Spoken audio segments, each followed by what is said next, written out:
السلام علیکم سردار جی۔ وعلیکم السلام۔ سردار جی آج ایک بھائی نے پھر کمنٹ کیا کہ سردار جی معدے میں تیزابیت ہے، گیس ٹربل بھی ہے اور آگے روزے آ رہے ہیں تو کوئی اس کے لیے بہترین سا نسخہ بتا دیں معدے کے لیے۔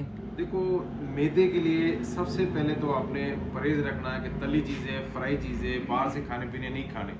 رمضان آ رہے ہیں، لوگ زیادہ تر کھانوں پہ ہی زیادہ تر ڈپینڈ کرتے ہیں۔ کوشش یہ کرنی کہ فائبر وغیرہ زیادہ استعمال کر لیں، کیونکہ ظاہر بات ہے تسی سموسے پکوڑے وغیرہ یہ چیزیں لازمی استعمال کرنی ہوتی ہے۔ میں آپ کو نسخہ بھی دس دیتا ہوں، یہ نسخہ بنا لو، گھر میں رکھ لو، سب کھائیں، انشاءاللہ اسے کافی فائدہ ملے گا۔ اجوائن دیسی لینا ہے 10 گرام، سنڈ 10 گرام، زیرہ سفید 10 گرام اور کالی مرچ 5 گرام اور اکر کرا اصل لینا ہے 5 گرام۔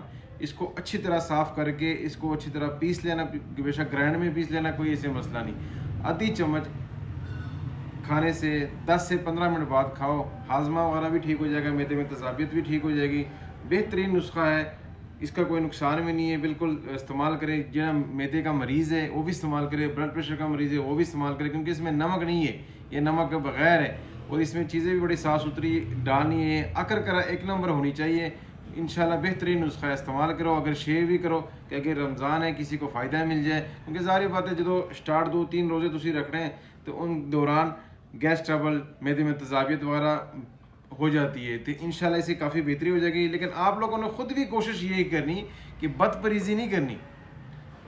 بد پریزی کیوں؟ ظاہر بات تسی سحری کرنی ہے صبح 3-4 بجے اور شام کو 5:30 بجے افطاری کرنی ہے، تو اتنے دیر تسی میدا خالی رکھنا ہے، اس سے آپ کا میدا بھی ٹھیک ہوتا جاتا ہے، کافی اس کے فائدے بھی ملتے ہیں۔ لیکن اس کے فائدے الٹ نہ کرو کہ تسی بے فضول کھائی جاؤ اور بے فضول چیزیں کھائی جاؤ، فائبر زیادہ ضرور لیا کرو، سلاد کا استعمال زیادہ کر لیا کرو، پھر گیس ٹربل وغیرہ نہیں ہوتی انشاءاللہ۔ اگر کسی نے دواخانے دے آنا ہے، خالصہ یونانی دواخانہ لاہور سرچ کر کے ایزی ہو کے دواخانے دی بھی آ سکتے ہو، 0303 4333 172۔